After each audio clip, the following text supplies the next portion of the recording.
10 horas em ponto, horário de Brasília. Bom dia. Jovem Pan Morning Show. Tô aqui a postos com os meus amigos de bancada para começar mais um Jovem Pan Morning Show. Nossa revista radiofônica matinal nas ondas da Jovem Pan. Hoje, terça-feira, 23 de maio de 2017. Sejam bem-vindos. A alma viva mais honesta do mundo. Que susto! O ex-presidente Lula é alvo de mais uma denúncia no âmbito da Lava Jato. Se ela for aceita pela justiça, o petista, que já é réu em 5 ações penais, poderá pedir sua segunda música no Fantástico. Não é aquela história dos 3 gols que pede música? Já já você vai entender essa história. Firme como prego na areia, balançando no cargo, o presidente Michel Temer desiste de pedir ao STF a suspensão do inquérito contra ele. O PMDBista tenta desqualificar a gravação feita por Joesley Batista e relega o mais importante, o conteúdo dela. Uma conversa que de republicana não tem nada. Manchester em pânico. Todos os detalhes da dupla explosão que fez dezenas de mortos e feridos ao fim de um show da cantora americana Ariana Grande na cidade britânica. Esses são alguns destaques do Morning Show que está começando. Bom dia, Paulinha. Já temos uma hashtag para chamar de nossa, Sim, não é? Ed, temos uma hashtag aqui para chamar de nossa. Eu quero saber o que o FBI do Twitter sabe. Você sabe que no Twitter as pessoas descobrem coisas que até Deus duvida. Tem grandes detetives Eles por ali. vasculham a vida das pessoas, Grandes os likes, investigadores. o passado, e eles descobrem muitas coisas. Então hoje eu quero que vocês, twitteiros, delatem tudo o que vocês sabem. Tudo, eu quero provas, eu quero prints, eu quero gravações, eu quero vídeos na hashtag, na minha delação, eu. É isso, da pena. A gente tá junto nessa, pede as imagens. Eu quero imagens e denúncias, é isso? É isso. E fala memes também. E bebes. Bebes. E bebes. E gifs, porque eu aprendi que fala gifs e não gifs. Ah, tá bom. Hashtag na minha delação, eu. Pode vir aqui conversar com a gente, comentar esse programa, porque se a gente for para os assuntos mais comentados deste país, tem sim prêmio para vocês. Ok, bom dia. Denunciar os vagabundos aí. Bom dia, da Pena. Bom dia, Vini. Bom dia só se for pra você. Bom dia, presidente. Bom dia. Bom dia, Silvio. No duro? Bom dia, Gabi. Bom dia. Nossa, que turma no estúdio hoje. Bom dia, Bolsa Progressista. Bom dia. Você tava aí. Dá um abraço aqui, mano. Depois dá um abraço, pô. Bom dia, Augusto Nunes. Bom dia, Ed. Bom dia, Ellen Brau. Vamos em frente. Buenas. Mais um Morning Show que tá começando. Muito bom contar com o prestígio e a audiência de vocês aí do outro lado. Estamos começando. Esses são só alguns assuntos que a gente vai debater nessa manhã de terça-feira. Olha aqui. Na interação com os ouvintes pelo WhatsApp, 11 931 17009, o tema será polêmico hoje. Eu quero ouvir você, caro ouvinte. Você acha racista o novo clipe da cantora Malu Magalhães? Bom, qual é o clipe? Então, olha, você pode até fazer um exercício aí de ir no YouTube, procurar o videoclipe pra ver e comentar comigo aqui pelo WhatsApp. Mas a Paulinha pode adiantar aí numa descrição sucinta, breve e objetiva, Paulinha. Talvez vocês não tenham assistido, mas na última sexta a Malu lançou o clipe Pra Você Não Presta, essa música dela, né? E já deu maior bafafá nas redes sociais. Talvez vocês tenham visto até fotos do clipe por aí. Então tem a Malu ali, de camisa, enfim, com aquelas roupinhas dela. E um grupo de bailarinos negros, mostrando mais a pele, no que muita gente acreditou que foi basicamente uma colocação racista ali, né? Lá à frente, a asinha, digamos assim, mais coberta, sempre à frente do grupo, né? Enquanto os bailarinos ali ao fundo, mostrando seu corpo, suados. Tem também eles aparecendo ali numa escada, que muita gente entendeu como se fosse uma grade, né? Como se eles estivessem aprisionados. Bom. Sei lá, é confuso, eu tô esperando a opinião de vocês. Também é legal lembrar que no começo do clipe a Malu tá com uma camiseta escrito Oscar 2002, que foi o Oscar que foi vencido por dois atores negros. Até, não é agora? Até agora, depois não sei mais, mas foi o primeiro que premiou atores negros, né? Em que dois foi venceram. O Denzel Washington, não foi? Que ganhou um dos prêmios, se eu não me engano, nessa ocasião. Desculpa te pegar de surpresa. Pois é, mas eu que devia ter pego aqui já pra falar. Desculpa. Mas eu acho que foi o Denzel Washington. E a Whoopi, talvez, não. Enfim, você vai vendo aí. Mas o clipe... Mas foi um Oscar em que ganhou a Halle Berry, melhor atriz, pela Última Ceia. e o Denzel Washington por dia de treinamento. Então 2 atores negros venceram o Oscar. Ela tá com essa camiseta como quem tá ali pra falar, né, uma coisa legal. Colocar essa questão, né? Pois é, mas muita gente interpretou ao contrário. Sim. Então, se você quiser assistir ao clipe pra dar sua opinião, assista. Mande aí pro nosso WhatsApp a sua opinião a respeito dessa polêmica que vem acontecendo aí desde sexta-feira. Já foi dito de tudo, Ed. Olha, vamos lá, eu vou, antes da gente abrir a discussão, quando a gente for falar aqui, colocar as sonoras dos ouvintes, vai falar sobre isso ainda. Então você pode dar a sua opinião pelo nosso WhatsApp, 11 931 7009.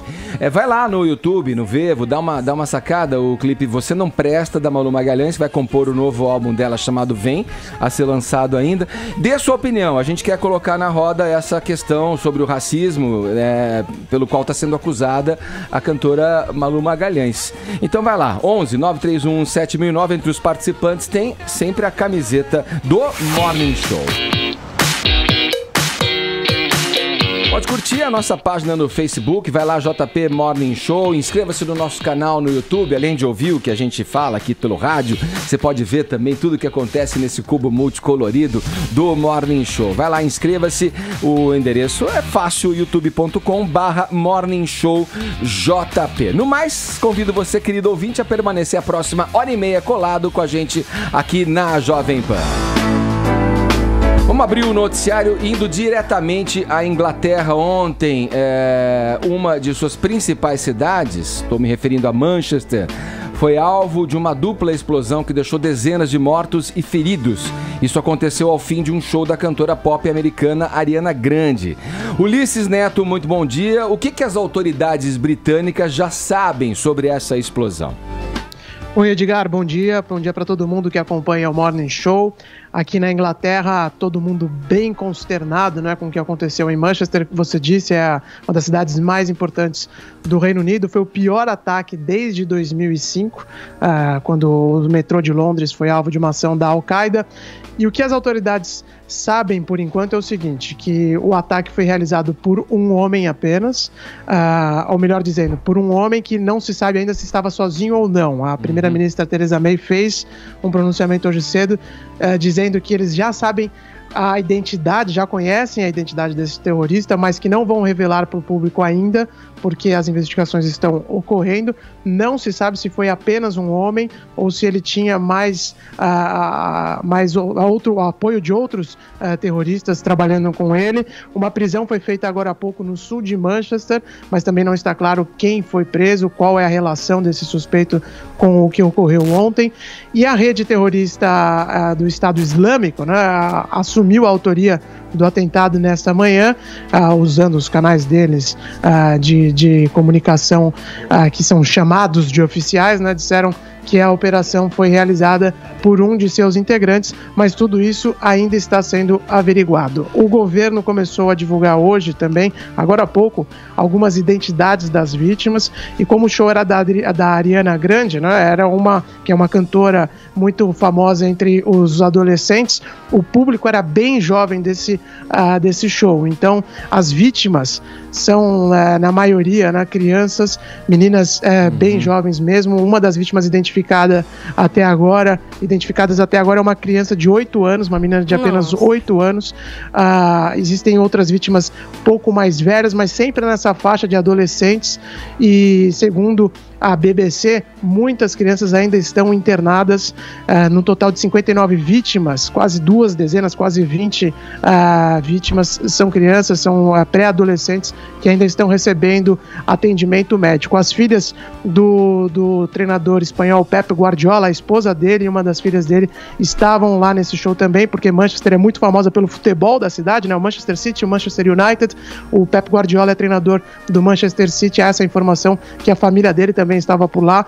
É uma tragédia, um atentado terrorista que pegou muito forte aqui na Inglaterra, que abalou bastante o país por causa do alvo, né? Que eram crianças, como eu disse, adolescentes que estavam se divertindo ontem à noite no show da Ariana Grande, Edgar. A Ariana, que é essa cantora americana de 23 anos, né, parece que ela também foi fotografada deixando ali o estádio, bastante abalada, chorando muito, né? Porque você imagina você estar envolvida num negócio desse, né? Inclusive, ela faria um show em Londres na quinta-feira, cancelou essa apresentação.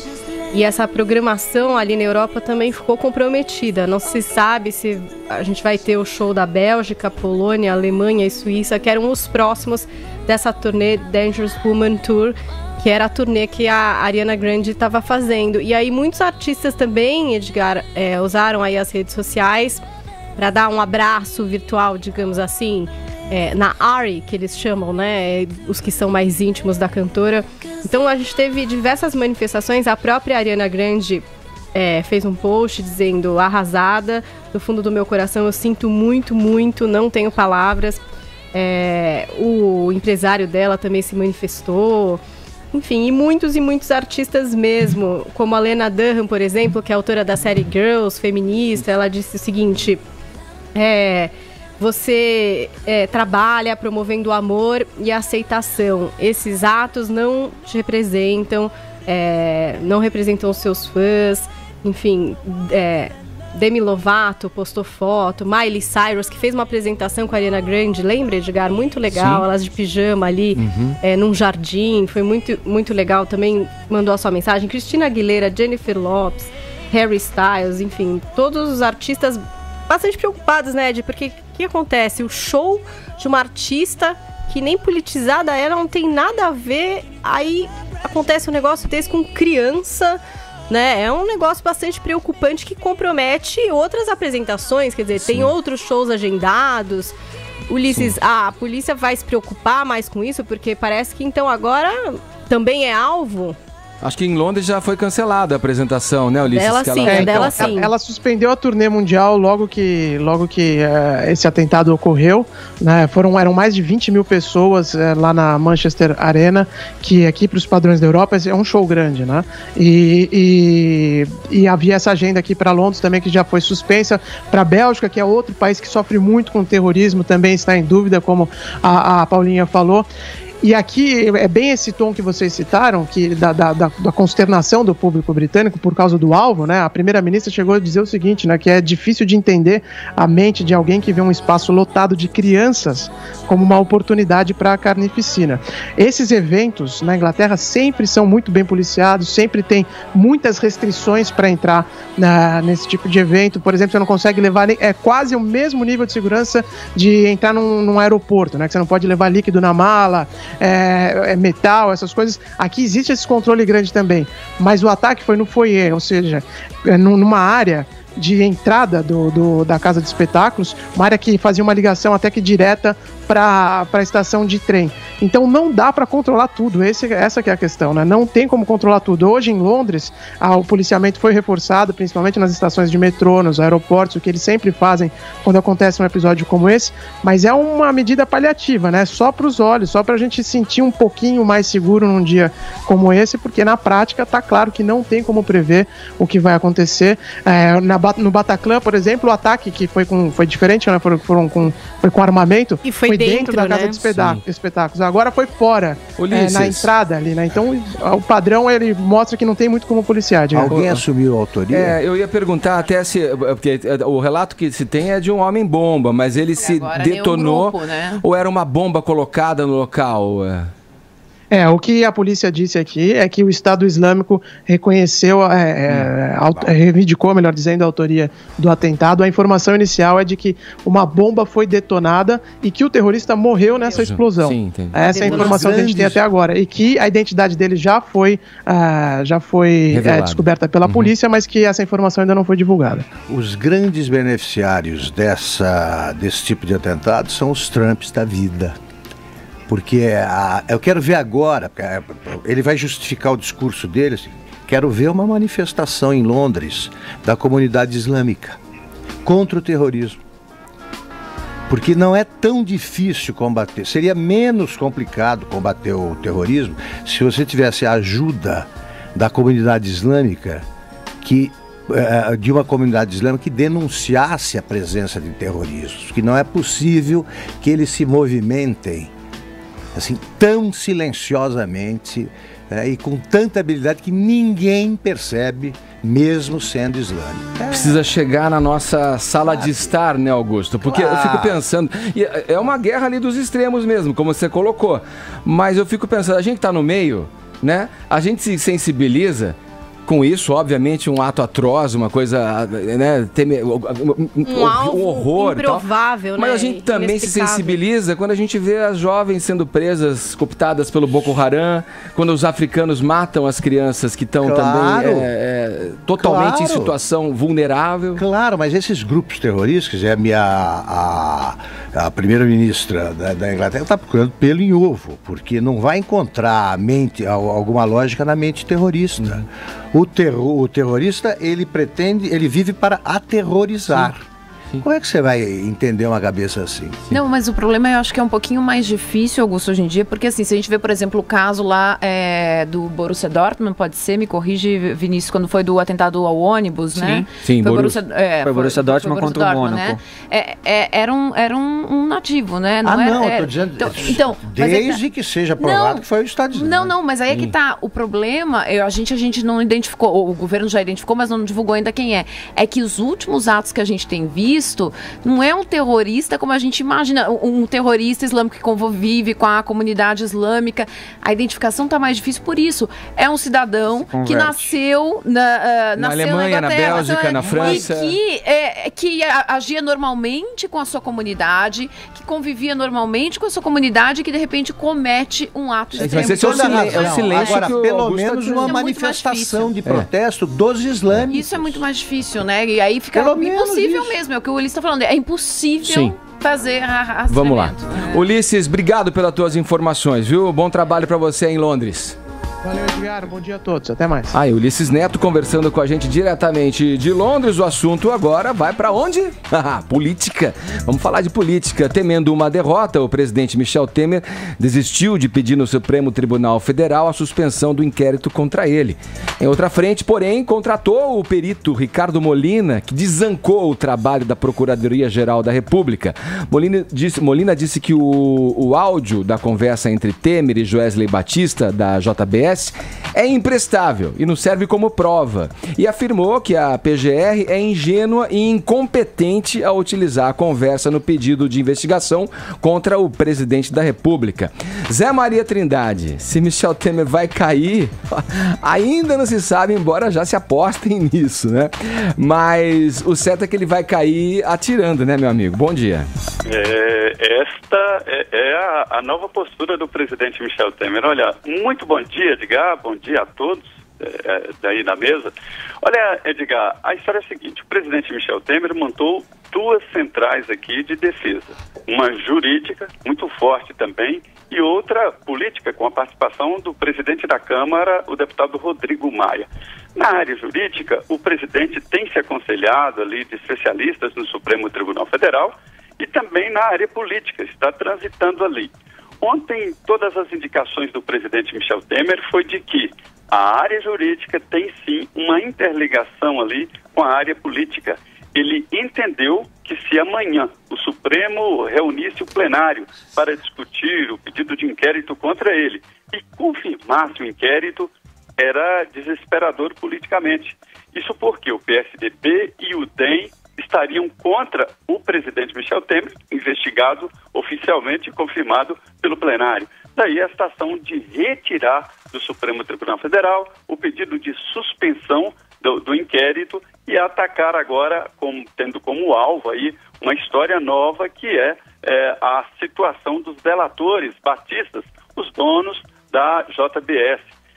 Um grupo de advogados, inclusive a OAB, ministros do Supremo, estão entendendo de que foi benefício demais para os donos da JBS e confessaram ali crimes em 10 anos e estão fora. Então essa é uma ideia de atacar os delatores, né?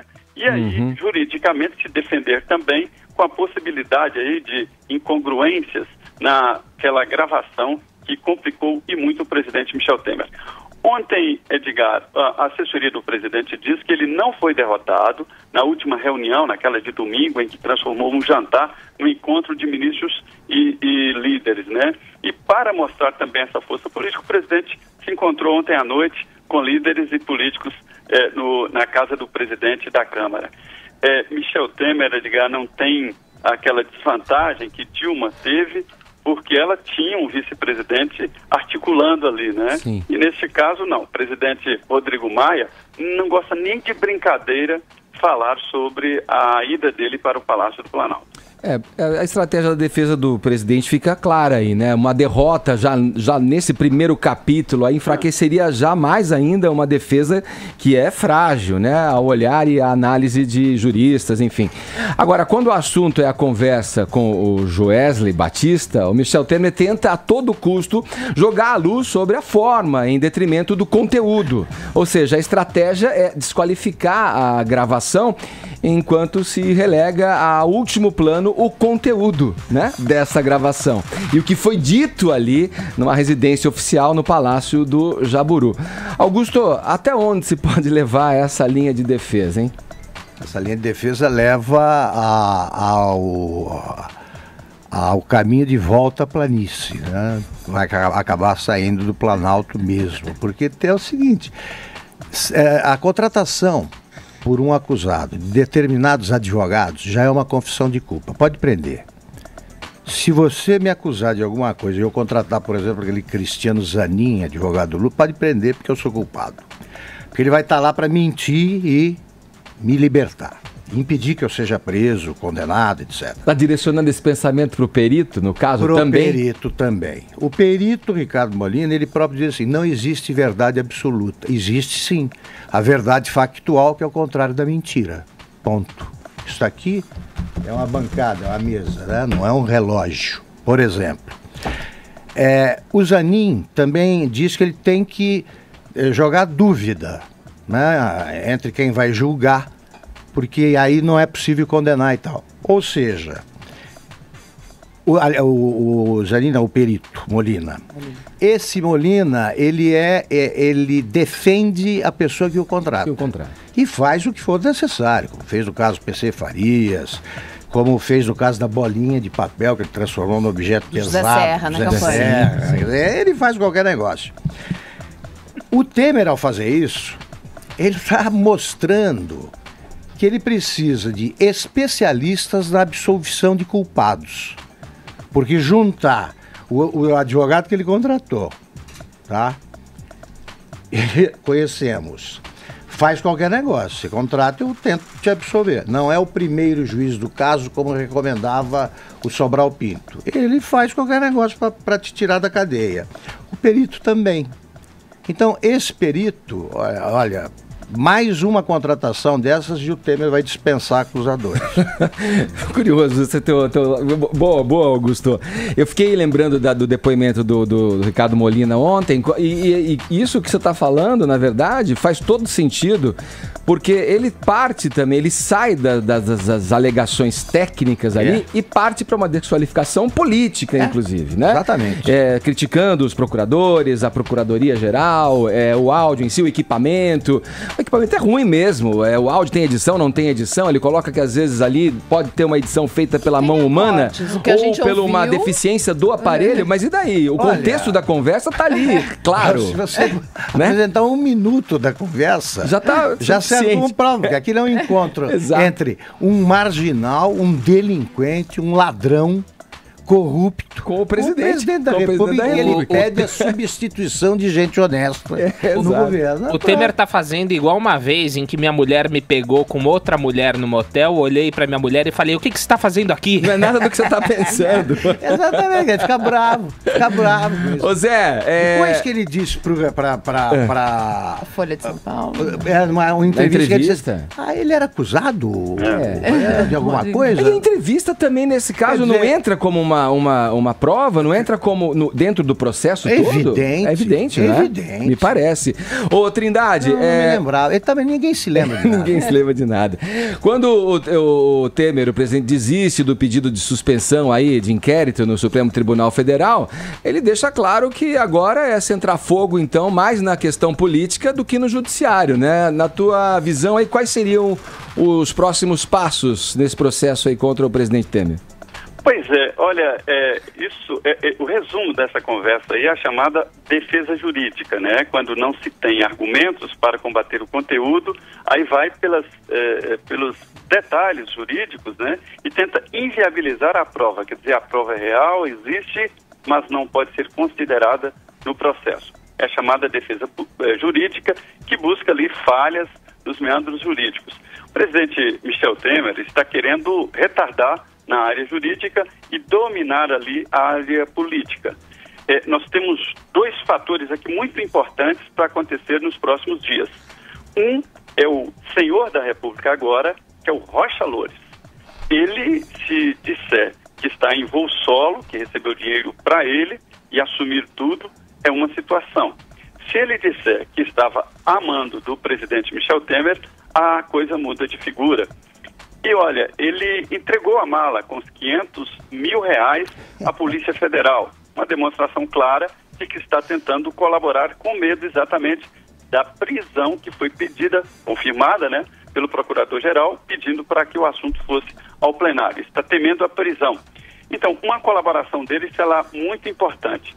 E também novos áudios mostram que ele que marcou aquele encontro do diretor da JBS com o presidente Michel Temer. Fica muito claro que ele falava, ele intermediava esse encontro no Palácio do Jaburu, marcando inclusive horário. Tá certo, Trindade, obrigado pelas tuas informações e um abraço para você. Muito bom dia e bom dia a todos. Olha lá, vamos seguir nesse assunto. Aliás, Paulinha, antes de passar a bola para Ellen aqui, como é que tá a nossa hashtag aí, hein? Nossa hashtag já tem colaborações maravilhosas. Hashtag na minha delação, Nilson de Paiva diz o seguinte: admito que tomava mais de um Yakult por dia e subornava o caçula para minha mãe não saber. É uma coisa que meus filhos fazem hoje. O Felipe Silva diz, hashtag na minha delação, eu entregaria uma gravação do presidente, mas com áudio de ótima qualidade. Então ele daria essa atenção para essa captura de áudio. Você pode continuar participando aqui. Hashtag na minha delação, eu.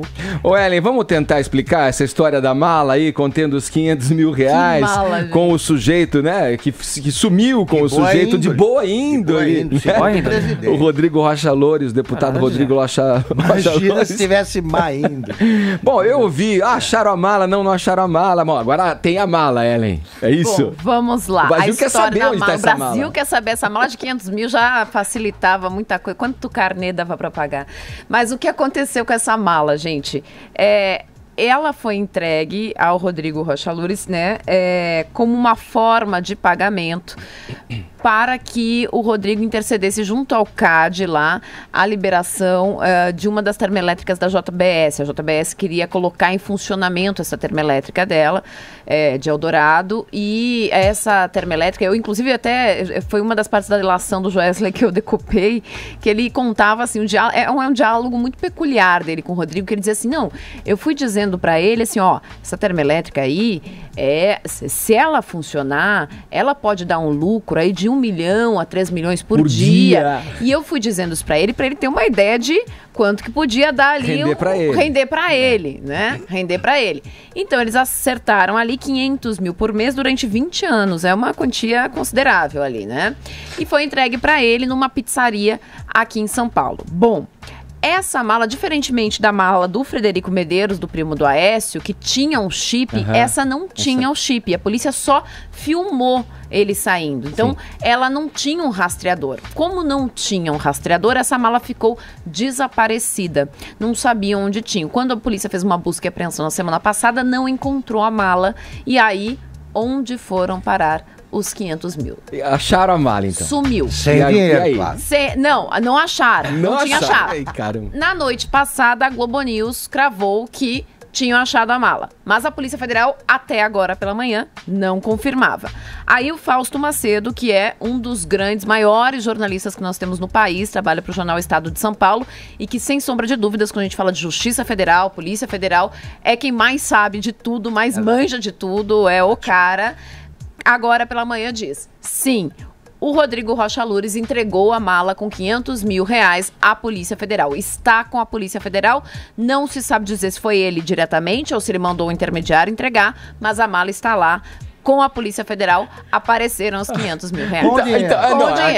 Mas agora a pergunta é que não quer calar, já contaram esse dinheiro aí? Aí, meu filho. Tem que ver quanto tem lá. Tem que contar cédula por cédula, porque você sabe que teve um ali que botou no bolso. Botou na pochete. Cinquentinha ali. O primo do Aécio botou na pochete ali um calhamaço. Disso, então, mais um motivo para a gente acreditar no seguinte, né? O Brasil os advogados e peritos brasileiros estão se especializando em usar a lei para impedir que se faça justiça. Exato. Pega ali um detalhe. Não sei o que, não pode gravar, não tinha autorização. Então não há crime. Edi, deixa eu jogar mais uma informação aí pro debate de vocês. O Augusto citou a matéria, a entrevista do presidente Michel Temer à Folha de São Paulo. Hoje, dando uma lida no jornal, achei um dado muito curioso que comprova que o peixe morre pela boca.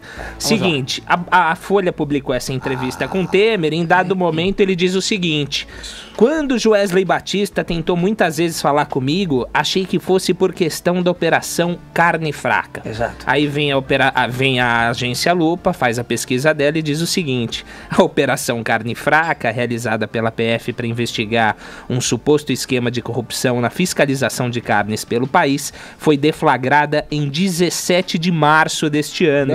10 dias depois da reunião que o presidente Michel Temer teve com um empresário da JBS. Aí o melhor de tudo, eu achei a declaração do Palácio do Planalto, que diz que o presidente se enganou. E agora eu quero ouvir o presidente. É uma confusão natural no percurso de tantas operações que nós temos no país. Tá certo. E ficou bem claro ali, eu acho que uma coisa positiva para todos os cidadãos do país, né? Ele disse que ele atendeu o Joesley, porque o Joesley ligou pro celular dele, e ele atende as pessoas que ligam. Então, por favor, se alguém aí tem o celular do presidente, ele atende todo mundo que liga. É só ligar, o presidente está atendendo a população aí, portas abertas para todo mundo. Será um prazer. E olha que essas reivindicações, perto das outras, presidente, vão ser fichinha, viu? Pode ter certeza. Vamos falar aqui de aquela descansada, aquela respirada que a gente mais ou menos, nem tanto, Vini. Vamos falar de celebridades da TV, mas o assunto ainda resvala na política. Sim. Por que a Patrícia Bravanel, a filha do homem, né, desativou os comentários dos seus seguidores nas redes sociais? O que aconteceu? Porque assim como a Tiziana Vilas Boas, mulher do Joesley Batista e também apresentadora do SBT, a Patrícia Bravanel vem sofrendo ataques aí nas redes sociais. Ela é casada com o deputado, não é? Ela é casada com o deputado Fábio Faria e nora do Robinson Faria, né, que foi aí delatado pelo Ricardo Saldi, executivo da JF e proprietária da JBS. Nessa delação ele disse que ele participou de um jantar com o Fábio Faria, marido da Patrícia Bravanel, para negociar uma propina para a campanha do sogro Robinson Faria, eleito governador do Rio Grande do Norte em 2014. Então, quando essa delação veio a público, num primeiro momento a Patrícia Bravanel colocou, muito religiosa que é, colocou um post com uma passagem bíblica, né, em que ela dizia que toda arma forjada contra ti não prosperará. Porém, neste post, muitos seguidores a rebateram, né, dizendo que continuaram atacando a Patrícia, falando que o diabo também citou a Bíblia para enganar Jesus, que Deus está vendo que ela está mentindo, enfim, e outras ofensas. Então ela resolveu aí desativar os comentários das suas redes sociais para não ser mais importunada por esses comentários, Edgar. Vou pedir pro pai dela, então, dar a hora certa pra gente. Mas posso dar uma outra informação? Claro. Rapidinho. Ainda de TV ou não? TV e política? Ainda de TV e ainda de Patrícia Bravanel, porque ela vai substituir a Eliana de forma antecipada no programa da Eliana, porque a Eliana teve que se afastar por recomendações Eliana, né? médicas. Ela tá grávida, Edgar, já tá na 21ª semana de gravidez, só que ela sofreu aí um deslocamento da placenta, né? Nossa, tendo que ser afastada, né, por recomendações médicas. A gravidez é considerada estável, mas precisa ficar em repouso, né, absoluto. Então ela veio... Ela tá no meio da gravidez, né? Tá no meio da gravidez. Então, ela que pretendia, né, ficar até ter realmente o filho, até ter o parto, mas teve que se ausentar. Ela fez um post nas redes sociais dizendo que esse repouso acontece por um acontecimento que ela não pode controlar e que ela precisa salvar a filha de um parto prematuro. Disse que escreveu esse post na cama dela, chorando, que são lágrimas de dúvidas e medo, mas que ela tem fé que em breve trará boas notícias e que o primeiro filho dela, o Arthur, tem ajudado muito nesse momento. Também agradeceu o carinho e a paciência de todos que acompanham e que tem certeza que a Patrícia Bravanel fará o programa com muito respeito. O Silvio já tinha adiantado, né? Quando ele falou que a Patrícia Bravanel hoje substitui qualquer um no SBT, então ela vai ser a substituta da Eliana. Já começa aí as gravações a partir de hoje. Vamos lá, Silvião, então. Dá hora certa pra gente aí, por favor. Vamos ver. 10h35, horário de Brasília.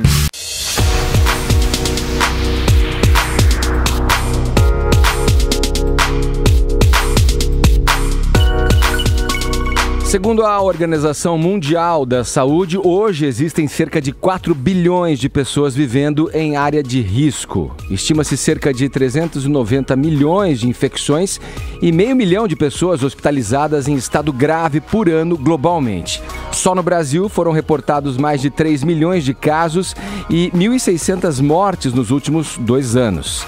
Esses são os números da dengue, uma doença imprevisível que pode afetar qualquer pessoa e pode evoluir para uma forma grave.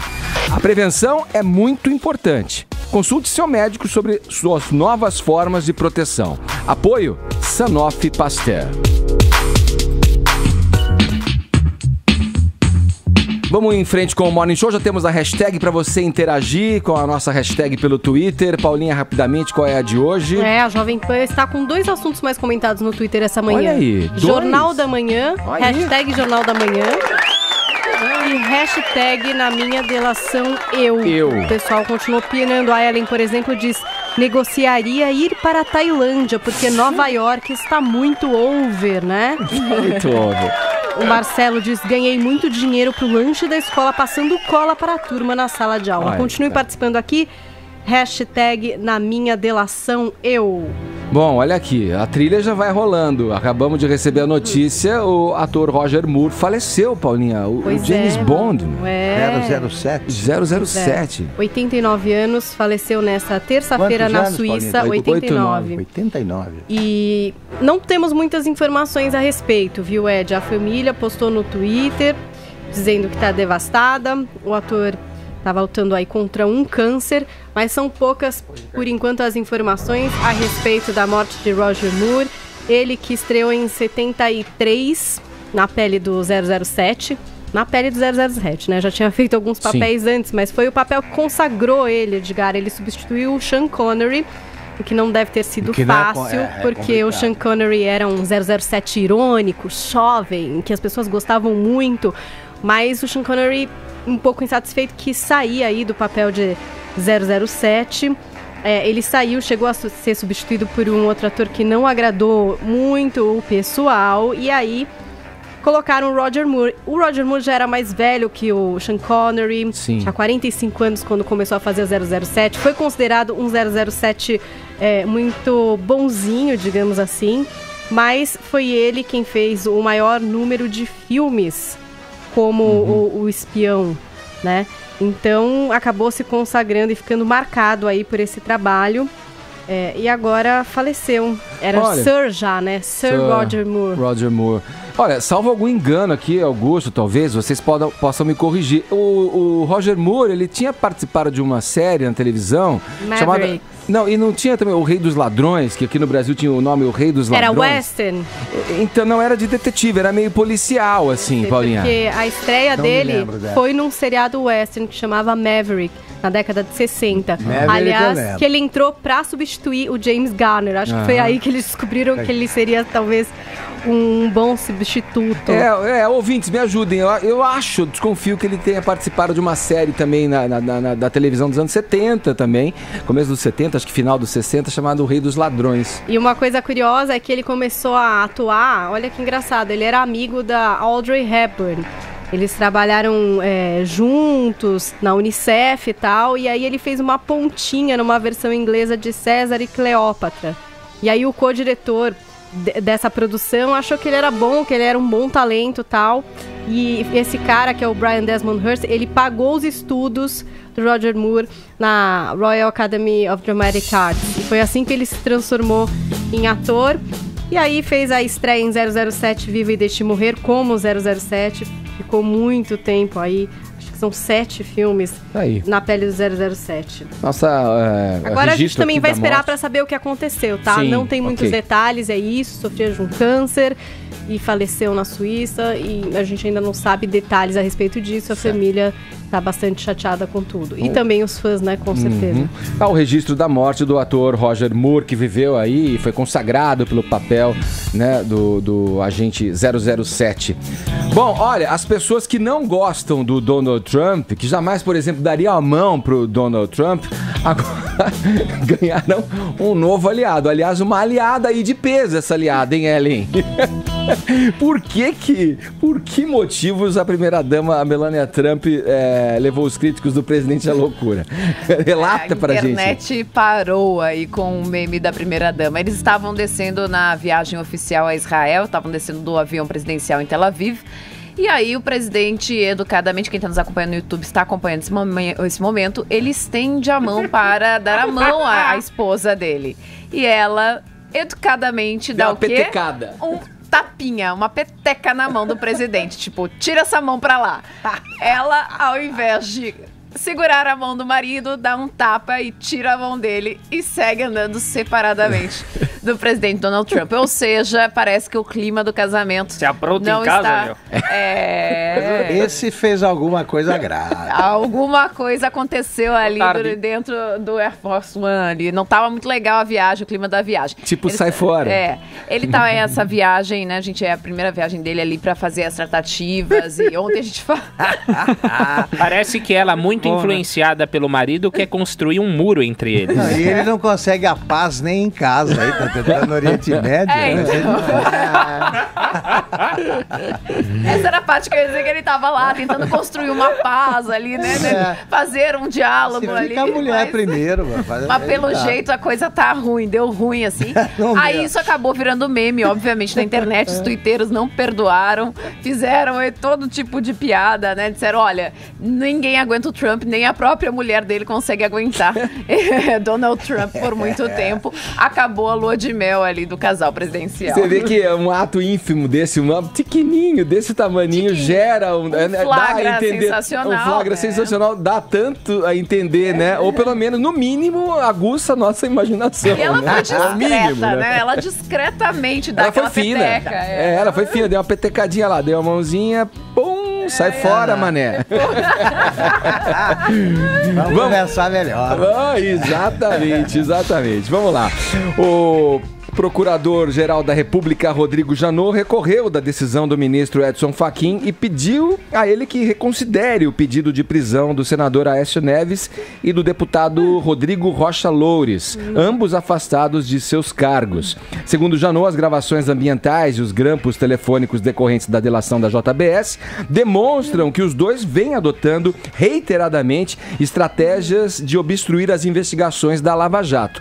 Augusto, a bomba aí jogada pelos irmãos Batista, né, abriu ou fez crescer pelo menos aí duas discussões sobre a ética ou a falta da ética, no caso aí, da classe política e também a possibilidade de ser realizada a eleição direta no país, como boa parte da população vem se manifestando aí favorável a essa questão. Agora, na tua opinião aí, promover a eleição direta agora seria um bom ou um mau negócio? O que você acha, Augusto? Seria uma violação da Constituição. Quer dizer, o Brasil sempre se dá mal quando começa a produzir invencionices que rasgam a Constituição. Fez isso em 61, como eu disse ontem, quando implantou em 7 dias o parlamentarismo, deu no que deu. Quando o certo seria substituir o presidente Jânio Quadros, que renunciou, pelo vice-presidente João Goulart, ponto, acabou. Os militares tentaram vetar, os ministros militares inventaram o parlamentarismo. A Constituição diz o seguinte: caberá ao Congresso eleger o substituto, o presidente e o vice, em caso de vacância do cargo. Assim, não tem mais quem possa assumir agora, porque já estamos na segunda parte do mandato. Deixa eu te provocar aqui numa coisa. Só um segundo. O Congresso faz o que o povo quer. A turma que se manifesta tem que exigir que o Congresso eleja uma pessoa acima de qualquer suspeita, pelo menos no âmbito da Lava Jato. E o Congresso tem um instinto de sobrevivência bastante agudo. Eles não vão eleger um Renan Calheiros, não. Depende da gente. Bom. Depende do povo.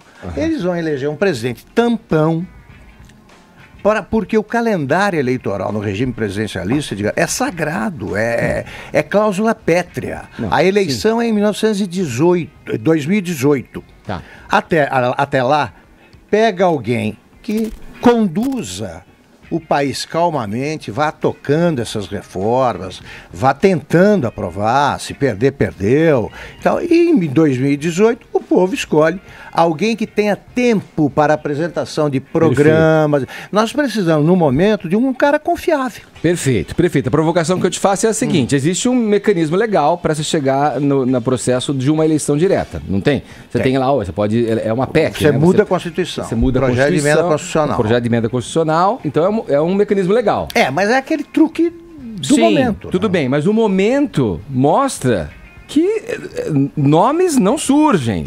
Você citou um nome, você falou um nome, você falou Renan Calheiros.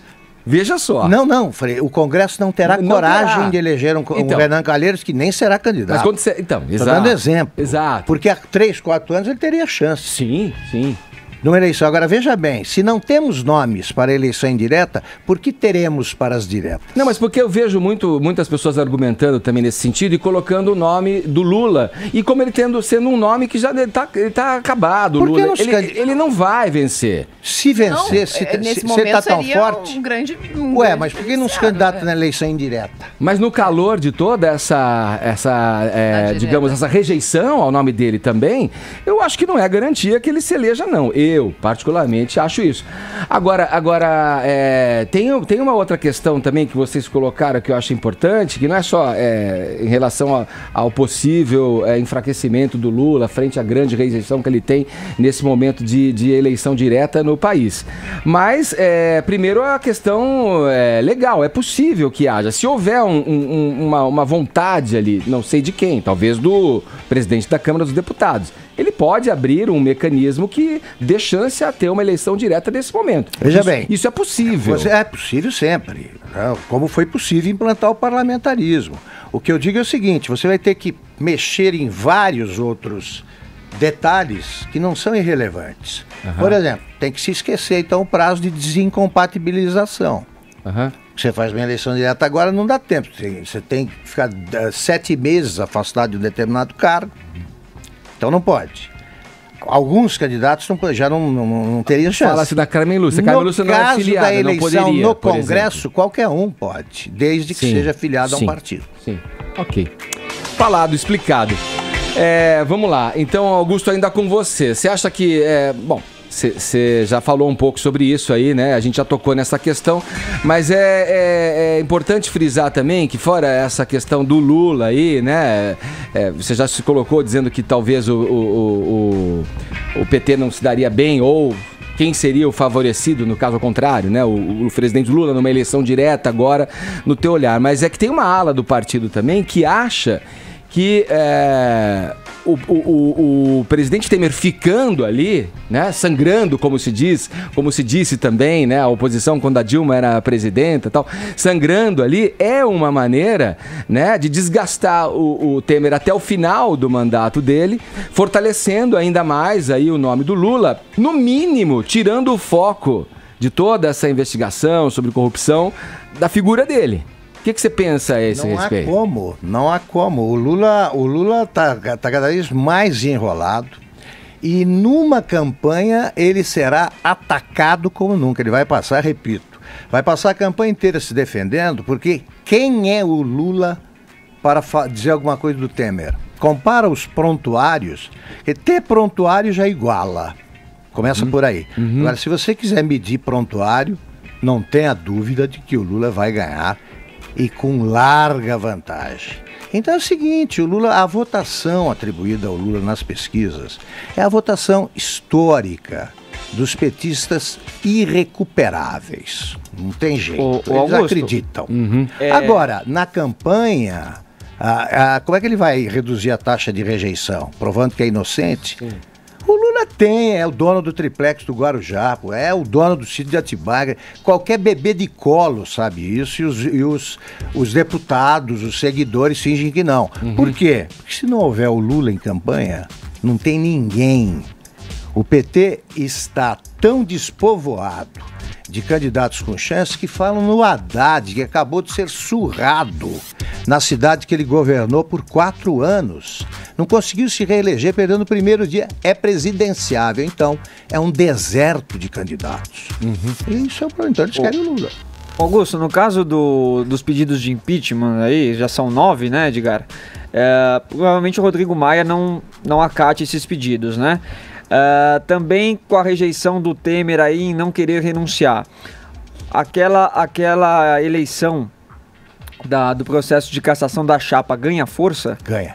Que era um processo que já estava batido, né? Ganha. Todo mundo falou que não ia passar e agora ganha força. E de todas as possibilidades de retirada do presidente, essa talvez seja a mais ágil, né? A mais ágil e acho hoje a mais... plausível. É a plausível. A mais plausível. O impeachment demora muito. Sim. Aí chega quase a eleição de 2018. Então, Sim, faz sentido. Ele devia renunciar, né? Devia pensar um pouco no país, né? Ter um surto de lucidez e fazer isso. Mas, então, vamos ver o que Não renunciarei. Não renunciarei. Não. Vamos lá, a atriz e apresentadora Monique Ozzi foi condenada a pagar R$30 mil ao ministro Gilmar Mendes do Supremo Tribunal Federal. Foi em razão daquela postagem que ela fez no Instagram, Vini? Do Roger Abdelmaci. Ah, sim. Né, que o Gilmar Mendes acabou absolvendo, né? E aí ela colocou esta postagem com a legenda: se o ministro do STF... Absolvendo não, foi uma questão de habeas corpus, correto? Não foi isso? Sim, Na época ele deu habeas corpus pro Roger Abdelmaci, que tinha sido condenado a 278 anos de prisão pelo estupro de 37 pacientes. E aí ela fez essa postagem com a legenda: se o ministro do STF faz isso, nem sei o que esperar. E aí o Gilmar Mendes acabou processando aí a Monique Ozzi. O pedido inicial era de R$100 mil, mas aí acabaram baixando aí 70% do valor. Então, na última semana, ela pagou R$30 mil para o Gilmar Mendes. Além dessa frase, tem ainda a palavra mais... Cúmplice, né? Com interrogação ali, né? Pergunta, cúmplice, né? É isso que eu acho que pesou, né? Na avaliação aí, que fez com que... Era 100 mil a multa, né? 100 mil, baixou para 30, que a assessoria da Monique Ozzi disse que já fez esse pagamento aí. A apresentadora já fez esse pagamento na última semana. Agora, esse caso é um absurdo, né, Edgar?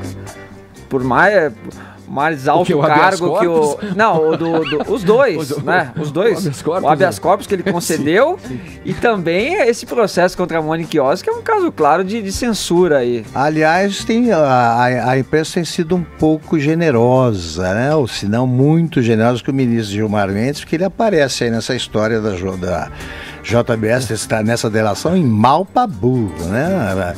Se movimentando a pedido do Aécio para convencer um senador do Pará, Flecha Ribeiro, uma coisa dessas aí, a votar de um jeito ou de outro. O que ele tem que se meter com tem que fazer o legislativo? Né? Ele não sabe que os poderes são independentes? Ele não sabe da separação dos poderes? Aí fica bancando a Vestal? Sim. Não dá, né? Não dá. Vamos lá, agora o assunto é cinema. O Festival de Cannes, na França, tá na reta final, termina agora dia 28. Paulinha, quem são até agora o rei e a rainha desse festival, hein? Dá pra gente já classificar? Não sei, se eu disser pra você... Teve protesto? Protesto não, mas teve já vaia e aplauso. Teve vaia e aplauso. Então esses são termômetros que a gente tem, né? A gente só vai saber no grande final, dia 28. Mas se eu disser pra você que, por exemplo, Nicole Kidman tem sido chamada de a rainha do festival, o que é que você acha? Você acha que tá dentro? Tá dentraço. Tá dentro, né? Não, mesmo porque ela tá arrasando mesmo. Só ali em Cannes ela tem 2 filmes em competição, mais um filme que só foi exibido, mas tá fora de competição, e a série também Top of the Lake, que ela entrou pro elenco. Então a gente teve já, por exemplo, a exibição de um filme que chama The Killing of a Sacred Deer, que é de um diretor grego que chama Yorgos Lanthimos, não sei se é assim que se fala, mas que inclusive foi do filme The Lobster, A Lagosta, que fez bastante sucesso pra galera que gosta de um cinema mais alternativo, agora no Oscar. Concorreu até como roteiro original. E esse filme, The Killing of a Sacred Deer, tem a Nicole Kidman e o Colin Farrell. Eles fazem um casal, ele é médico, ela é esposa, eles têm filhos, e aí aparece a figura de um menino que teve o pai que morreu na mesa de cirurgia do personagem do Colin Farrell. Ele vai atender esse menino, começa uma relação estranha ali também entre os dois, e os filhos desse casal, Edgar, começam a ter probleminhas sérios de saúde.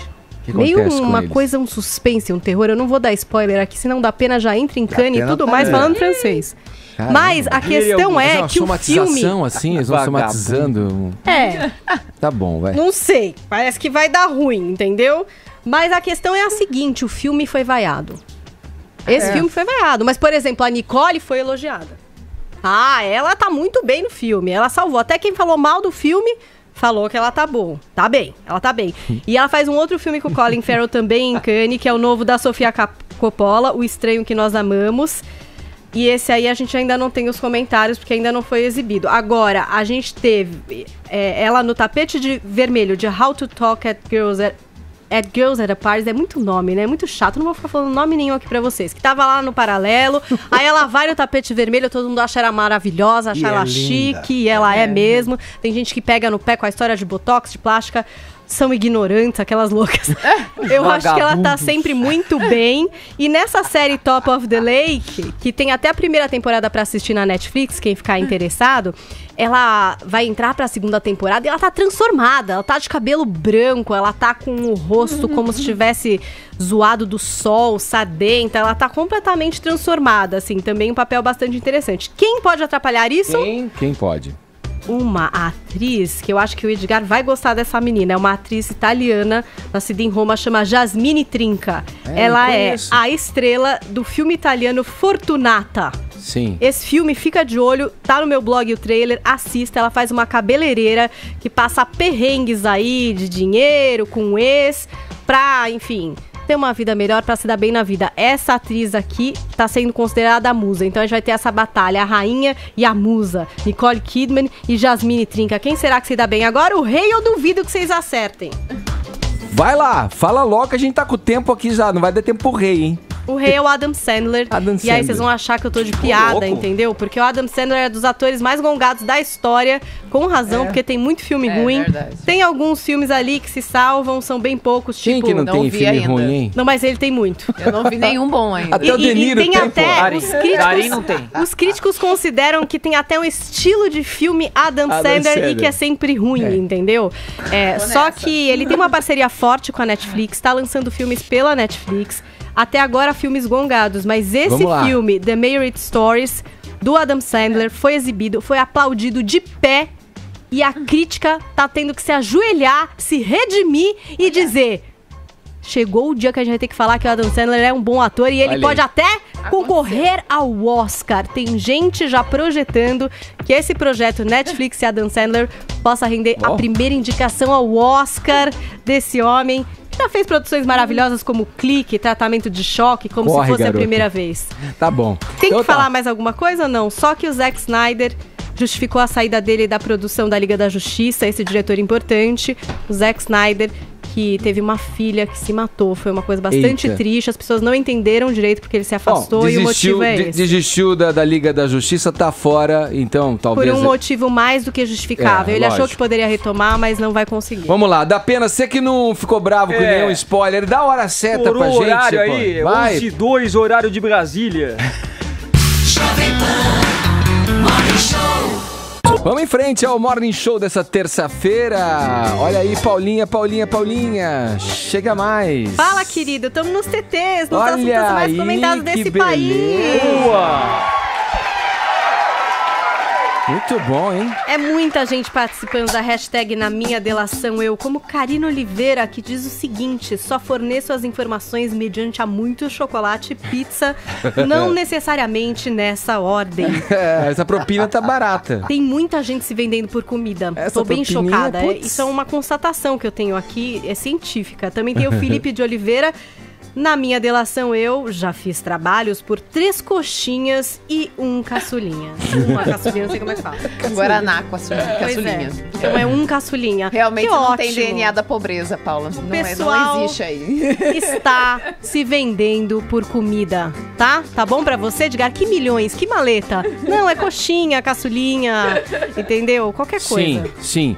Olha, e aqui a interação pelo nosso WhatsApp é em torno dessa polêmica gerada com o novo clipe da Malu Magalhães, Você Não Presta, aí acusado de racismo, gerando aí controvérsias a respeito, né, das intenções, né, da colocação ali dos negros que participam como bailarinos do clipe, o cenário onde ele é registrado, quer dizer, bom, pelo que eu li, aí agora entrando na conversa, um pouco, Paulinha, rapidamente pra gente, eu imagino que os ouvintes que interagiram com a gente, se não tinham assistido, se não conheciam o clipe, foram até o YouTube pra conhecer o trabalho Você Não Presta, da Malu Magalhães, que vai estar no disco dela novo, o disco vem pra ser lançado ainda. Eu tenho essa questão, né, da colocação, o negro sempre, corpos suados, bundas rebolando, Desnudos, né? desnudos ali, mostrando o corpo, ela única branca à frente, vestida, eles, né, meio sem roupa. Como adereço ali atrás. Eu não sei, sabe? Eu entendo a colocação de quem acha que é racismo isso, mas eu não sei, eu chego a pensar que também tem um exagero nas coisas aí, né? Eu acho que chega um ponto em que você não pode mais seguir nenhum passo, você não pode nem... no caso, eu poderia até dizer, exaltar a beleza da dança dos negros, assim como exaltamos o potencial no esporte dos negros. Eu não sei, mas aqui é um branco falando, hétero, casado, tem todas essas coisas, né? Mas a gente perguntou, mesmo assim, a gente queria colocar o assunto. Augusto, quer falar, Augusto? Você chegou perto do microfone aí, Augusto. Eu cheguei porque eu estava interessado, estou interessado em comentar assim, mas só para registrar que você tem toda a razão, há exagero nisso, precisa parar com esse negócio. Porque você viu o clipe? Olha aqui, o clipe é ela dançando, um clipe bonito, imagens bonitas, pessoas felizes de estarem Inclusive ali. tem esse fator dela estar usando a camiseta do Oscar, uma referência, a gente já falou, o Oscar 2002. O primeiro Oscar que premiou negros, né? 2, a Halle Berry como melhor atriz e o Denzel Washington como melhor ator, então 2 atores negros. Enfim, eu não sei, Ed, eu acho assim, ó, é como você falou, também a gente tem que se colocar no nosso lugar. Eu não sou negra, então já começa por aí. Tô fora, eu acho que, por exemplo, eu assisto e pra mim é normal. Eu achei legal também. Só que não dói em mim, mas se doeu em várias outras pessoas, eu acho que é coisa de se conversar. Não é intencional, não acho que é maluqueira, mas... Esse pessoal precisa assistir aquele filme... Como é que tem o nome daquela marcha liderada pelo Martin Luther King? Como é que é o nome do filme recente? Que é a Marcha do Milhão, né? Que fala da Marcha Não, do da Milhão. cidade, tem o nome da cidade onde começou aquela marcha do Martin Selma, Luther não? Isso. Selma. Assista aquele filme para ver o que é racismo. É claro que coisas menores também ofendem e tal, mas não se pode esquecer que o Brasil, há pouco tempo, chamava de crioulo um jogador de futebol que podia exigir ser chamado de rei. Tem que me chamar de rei. E o Pelé nunca deu bola para isso aí, porque o modo de você fazer tem que ser levado em conta, não tem nenhum, não há o intuito de espezinhar, de menosprezar, então precisa relativizar as coisas. Você tem medo de falar qualquer coisa, de fazer qualquer brincadeira, porque é considerado ofensiva. Eu vou contar um caso pessoal aqui, só para ilustrar. Eu dei tanta risada com meu pai. Meu pai é, de uma geração anterior, viveu nessa época. Meu pai, inclusive, jogou contra o Pelé quando era juvenil do Guarani, viu, Augusto? Só para registrar. Que maravilha. Jogou contra o Pelé, você citou aí. Eu adoraria ser driblado. Ele era meia, meu pai também, mas foi 2-1, perderam pro Santos. O Guarani perdeu pro Santos 2-1. Mas enfim, a gente tá falando disso e ele uma vez disse que se viu numa situação que acabou sendo engraçada, no fim, porque os dois riram juntos. Ele tava numa situação onde pública, E foi se referir da pior forma que ele poderia se referir a um negro. Se ele ouve o programa, se ele estiver me ouvindo, talvez ele fique bravo comigo, mas agora já foi, pai. Ele falou assim, ele foi se referir à pessoa e falou, Moreno, ele gritou, falou assim, Moreno, aí o cara virou pra ele e falou assim, ó, não economiza na tinta não, bicho, negrão mesmo. Daí ele falou, olha o que eu fui fazer. Agora então a turma do meu pai, tá, não. Nos bailes do Clube dos Negros de Taguaritinga, ele se referia com Colorede, baile dos Colorede e tal. Isso sim é um absurdo, porque aí embute você se não quer chamar, porque senão você sabe que a pessoa é inferior. Então, sim. Disfarça, colorido, né? Colorede. Então, pois é tão tênue essas coisas, né? Porque eu ao mesmo tempo que digo... Eu digo que teu pai queria insultar o cara. Pois é. Claro que não queria. Mas eu acho que a Malu também ela deve ter pensado em fazer uma coisa legal. Você acha que ela quer? Imagina, ela deve ter querido fazer uma coisa super legal. Agora, sei lá, essas livres interpretações, a hora que você coloca... Mas agora... É a vidraça, voz, né? Pra jogar pedra... A voz atual tá dizendo o que pra gente? Peraí, isso não é legal. Você colocou muito bem, falou, eu não gosto, eu fico mal, eu fico triste, isso me incomoda. Então, ok, legítimo. Tá aqui, a gente tá pra discutir, pra melhorar. Levanta-se o assunto. Vamos conversar sobre isso. Agora, claro que a intenção dela foi zero. Essa acho que foi muito pelo contrário. Também acho. Com certeza. Mas, sei lá, são coisas pra gente olhar também, né? Tipo uma série que tem, Dear White People. Querida Gente Branca. É uma série que vale a pena assistir, Ed. Boa. Porque ela explica muitas dessas questões e de um jeito que não é de apontar o dedo, entendeu? Porque se a Malu errou de alguma forma, é óbvio que tem a ver com toda essa cultura que a gente tem. Claro que seu pai, quando fala moreno... É mudança de gerações. É verdade. Isso. Agora, até isso virar uma coisa automática e as imagens, enfim, não trazerem toda essa história e toda essa dor pra quem observa, vai demorar. E olha, essa molecada, essa juventude tá se ligando nisso e moldando uma maneira mais igualitária, mais justa da sociedade. Eu sou otimista, já falei aqui, quero crer. Em casa, por exemplo, a minha filha mais velha falou para as mais novas assim, vocês assistem The Get Down, assistem a origem do hip hop e tal, então vai assistir Dear White People também, porque tem muita coisa a dizer ali. Agora, tudo que a gente tá falando para ouvir os nossos ouvintes, que mandaram para cá mensagens pelo nosso WhatsApp dizendo o que acharam do vídeo da Malu e se tem racismo ou não ali. Vamos ouvir. Bom dia, pessoal do Morning Show e bancada. Bom, eu acho o seguinte, eu vi o clipe, eu não acho racista. Acho que o pessoal tá pegando muito pilha. Qualquer coisinha é racismo, é homofóbico. O pessoal tem que curtir mais as coisas sem botar racismo no meio, homofobia. Um abraço, Alex, São Paulo, capital. Bom dia, Renato de Guarulhos. Prazer estar com vocês. Eu não acho que o clipe é racismo, não. Eu acho que as pessoas buscam comentário. Ela já fez esse clipe contando, já buscando esse bopzinho, querendo fazer esse draminha todo aí para surgir, para ela se levantar na fama. Eu não vejo nada demais no clipe, não. O racismo está dentro de cada um. Bom dia a todos. Bom dia, Morning Show. Eu sou o Pedro aqui de Bragança Paulista, terra da linguiça, desempregado, assistindo o Morning Show via internet todos os dias. Um programa muito legal. Eu assisti o videoclipe da Malu Magalhães. Achei um vídeo, uma música muito boa, apesar de não gostar muito do estilo, né? Mas ela atingiu o objetivo dela, que era polemizar. Afinal de contas, o tema racismo no nosso país é bem confuso, do que é e do que não é. E ela aproveitou essa oportunidade e polemizou o clipe, que de fato vai gerar muita discussão no mercado. Já gerou, né? Vamos lá, voltando à nossa política aqui, a política brasileira, tô dizendo. O ex-presidente Lula foi denunciado mais uma vez no âmbito da Lava Jato. Os crimes pelos quais o petista é acusado são os de corrupção e lavagem de dinheiro, naquele caso lá já, que se arrasta do sítio de Atibaia. Ellen, quais os detalhes de mais esse processo contra o ex-presidente Lula? Dessa vez ele vem acompanhado de outras 12 pessoas, né? E ele é acusado de de ter recebido aí o pagamento de propina de 128 milhões de reais por parte da Odebrecht e 27 milhões por parte da OAS. Esse dinheiro, ele não é dinheiro vivo, na verdade isso veio pago aí através dessas reformas do sítio, né?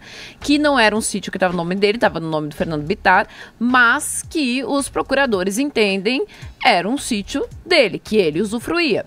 E que foram feitas reformas, né? Então esses 128 milhões, 27 milhões, foram obras, foram reformas, melhorias feitas no sítio, a pedido da família, para que ele pudesse usufruir desta propriedade.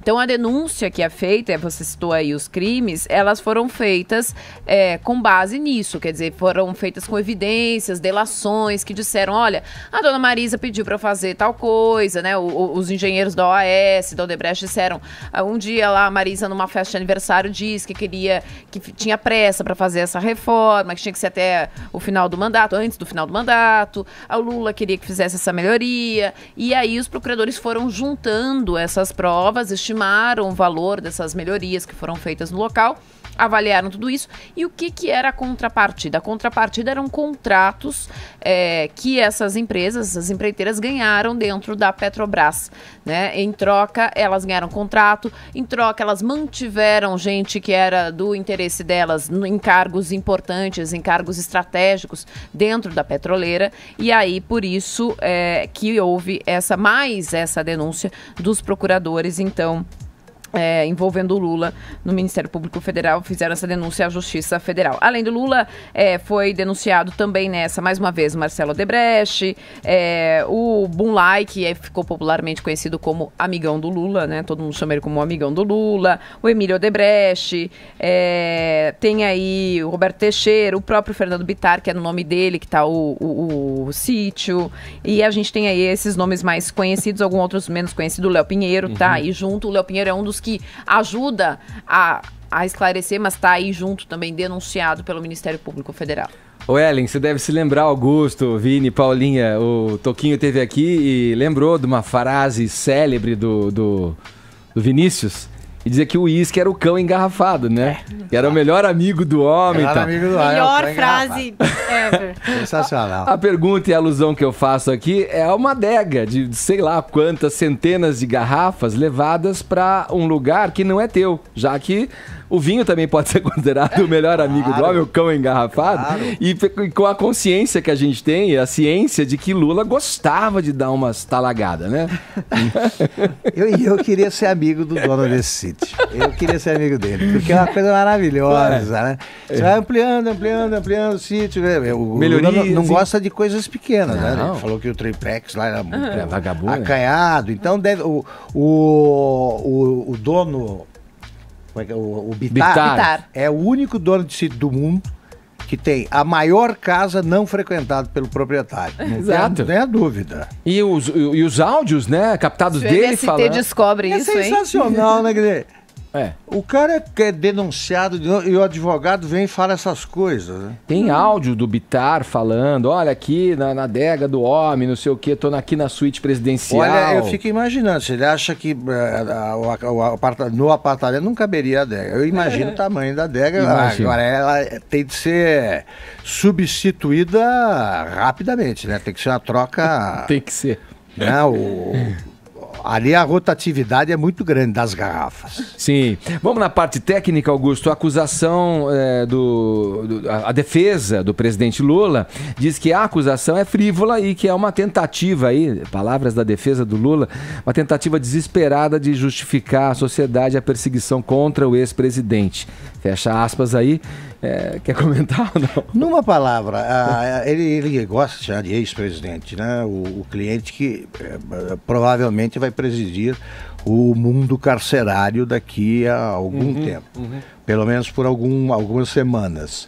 Agora, a tentativa desesperada de justificar a sociedade e a perseguição contra o ex-presidente tem como última etapa o tratamento brando concedido ao presidente atual, Michel Temer, e ao líder da oposição, Aécio Neves, né? Sim. Ele tem que justificar isso. É uma perseguição contra o Lula.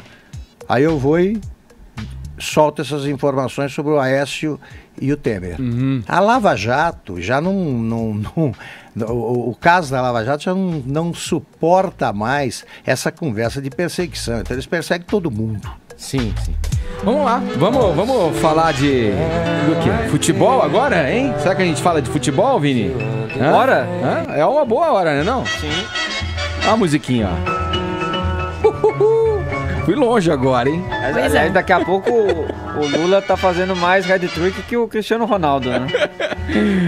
Vamos lá, Vini. Vai superar o número de Copas do Mundo da seleção. Já é penta.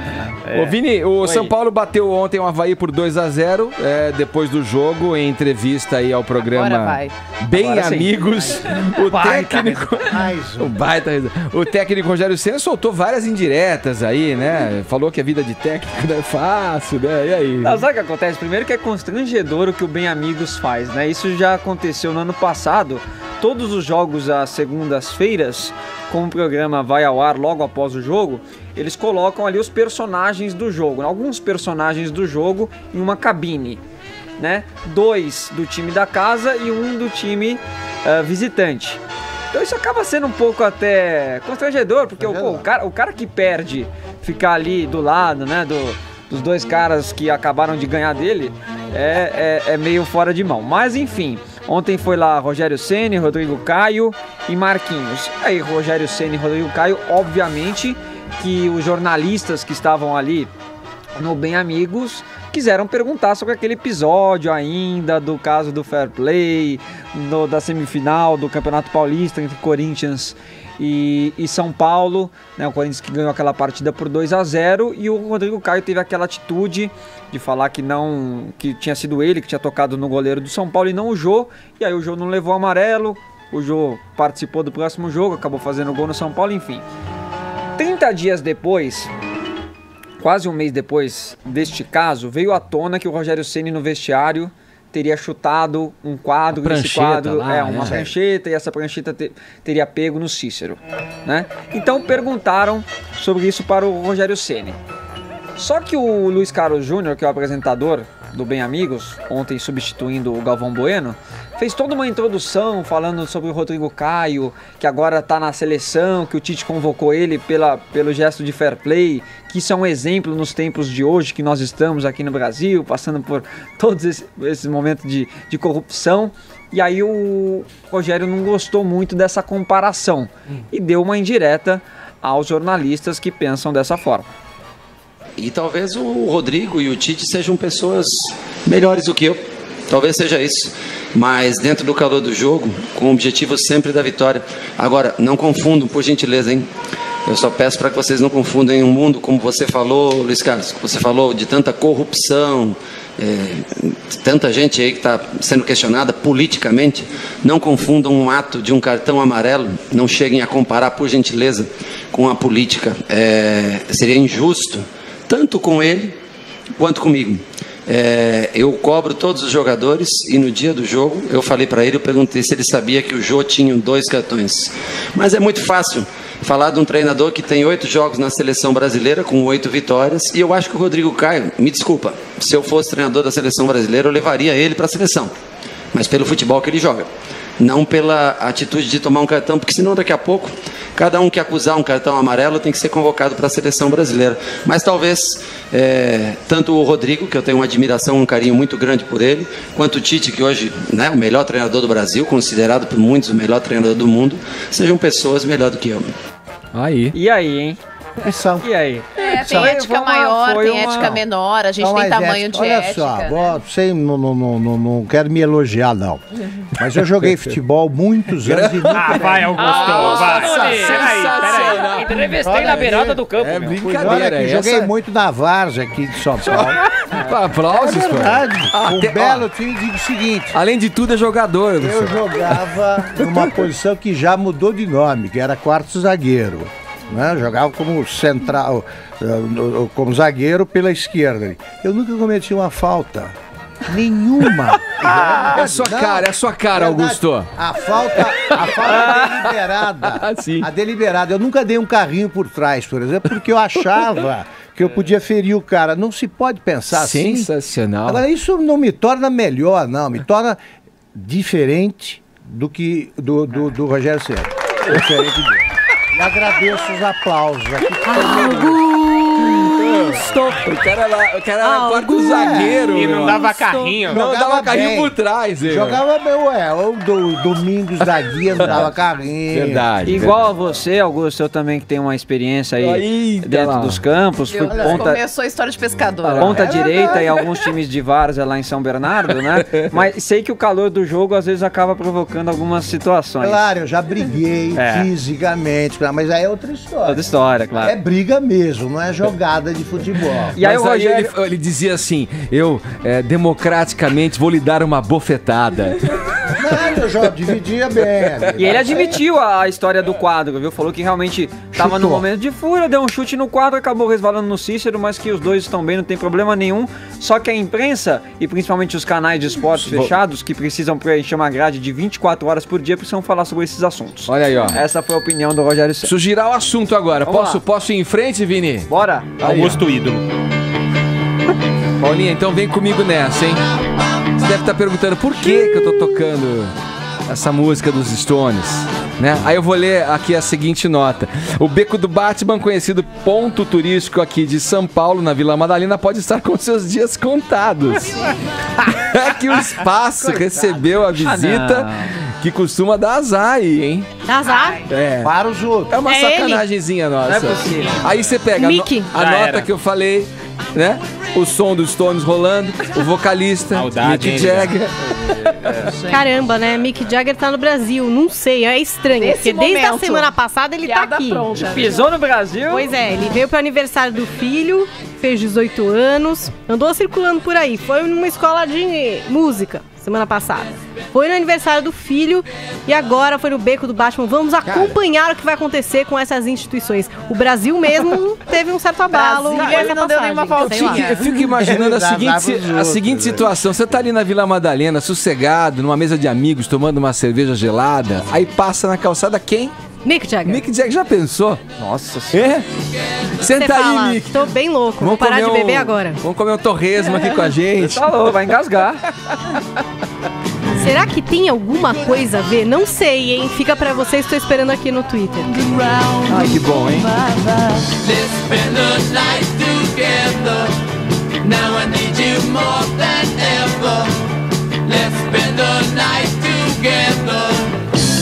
E aí, vamos pro ganhador? Especialmente aí, para Mick Jagger e para Augusto, quarto zagueiro. Todos os jogos que eu cobri, nunca fiz uma falta. Falta violenta. Brincadeira. Falta violenta. O vencedor é o glorioso Pedro Edgar. Aê, boa, Pedro. Obrigado pela participação de todos, aliás, que mandaram mensagens aqui para o nosso WhatsApp. E tem também hoje no Twitter, porque fomos para os TTs, não fomos, Paulinha? Seguimos nos TTs. Olha com a aí. hashtag Na Minha Delação Eu. Vocês, inclusive, podem continuar participando. E quem ganhou foi Camila, com muitos As. Tem muito A depois. Eu vou falar com você aqui, Camila. Inclusive, é aniversário dela. Olha que sorte. Legal. Parabéns, querida. Boa. Ficamos por aqui, então. Muito obrigado. Quero mandar também um abraço especial para Augusto Nunes. Pro quarto zagueiro. No gramado tinha a mesma elegância que exibe aqui nas manhãs do Morning Show. É um diplomata. Ficamos por aqui. Amanhã tem mais, a partir das 10 da manhã aqui na PAN. Errou! Obrigado pelo prestígio e pela audiência, viu? Muito bom ter vocês com a gente aqui sempre, todas as manhãs, no Morning Show. Tchau! Pô, olha lá, você sabe de uma coisa? Eu joguei no Clube Atlético. Dizia, o quarto zagueiro Augusto time fazia melhor, meu. E olha aí, tem história de futebol e não é mentira de vestiário não, hein? Amanhã tem mais. Você ouviu Jovem Pan Morning Show.